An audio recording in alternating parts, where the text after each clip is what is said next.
The NFC Championship Game is here, and the Seattle Seahawks are hosting the LA Rams, and Rick Cohen, quarterback of the Seahawks, is joining us. Hey, Rick, muchas gracias por estar con nosotros, man. Which I know you know a little Spanish because you're from Texas, which means thank you very much for being with us. Yes, sir. Yes, sir. Appreciate you for having me on here, man. It's been a pretty exciting season, and as we get to this part of the year, this is where things wrap up, and this is where teams come closer. So I appreciate you for having me and being able to share my, story about the season. No, well, walk us through. I mean, first game of the season, you lose against the 49ers, and hmm then everything came up together as a team. Oh yeah, man. Sure. That's the game of football, man. You got to be better than how you were to start the season, and if you get better each week, then you're moving in the right direction. Hey, I mean, I was hearing some of the things you've mentioned recently, and I love because I don't know if you saw the series Ted Lasso. hmm You see the series Ted Lasso?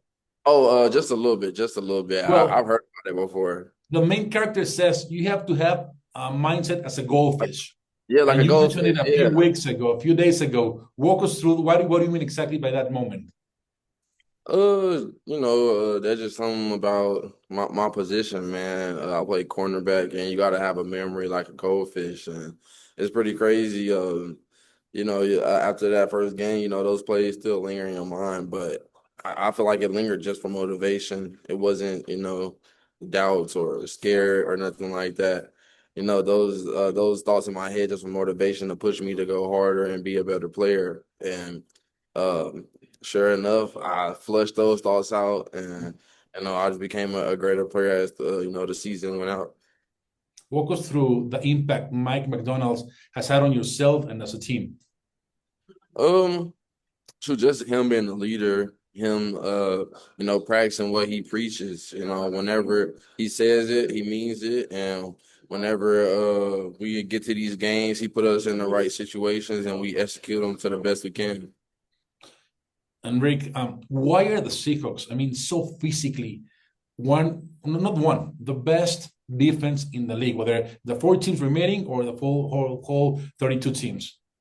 Um, True. Honestly, it's a brotherhood. I feel like whenever you are close and you a tight unit, it makes everything so much easier when it comes to game day. Just because we understand each other, we understand how we play with each other, how to play off on each other, and then also if one of us mess up, it's okay for us to not be down on each other, but motivate each other to be better the next play. And I feel like that's what helped us become a great defense, just being a tight brotherhood. And now, great defense. You're going to face one of maybe the best, if not one of the best, wide receivers tandem. What's so special about your defense that's going to go ahead and against Puka, Nacua, and Devante Adams and the great quarterback Matthew Stafford? Honestly, it's just we just gotta do a good job communicating. I feel like that's one of the main things about having a great defense and secondary. You gotta be great at communicating it so that way we can be on point, knowing where each guy is at number 12 and number 17. They're great players, and you just gotta be cautious whenever you go against them because you can't mess up. And I mean, I was there last weekend. Like I told you, how huge, because I was there. I mean, but how huge? Tell us, I mean, from your perspective, from the play standpoint, how huge is the 12 man? Oh man, it's crazy just because through the last couple years I've been here and it's been loud there, but just being in that playoff atmosphere, it was just different, man. I like usually on the sidelines during the game, you can hear us talking, chattering or whatever, but during this playoff game, you on the sideline, you couldn't hear anything, man. So it was just different, and it just gave you appreciation of how well and how great our fans is. And let me tell you something. I had an opportunity to interview Matthew Stafford about a few years ago, and I Mhm. and he was exactly one to go to play against you the next weekend. And I asked him, man, how difficult is go to play to Seattle? And he said, hey, this is the most difficult place to play. You cannot hear everything. Everything has to go to the silent count. So what do you think about that? I mean, Matthew Stafford saying those words. It's amazing, man, just because we're gonna need it, especially versus this guy. He a seasoned quarterback, and us, disrupting him from the noise to us bringing sacks and pressures towards him. You know, it all works together, and the fans play a big part of that. And whenever we make a play, they feed off of us, and then we feed off of them. So this next game coming up, I hope they have it, you know, with an earthquake. I know it's almost like an earthquake. Exactly, you describe it perfectly, Rick.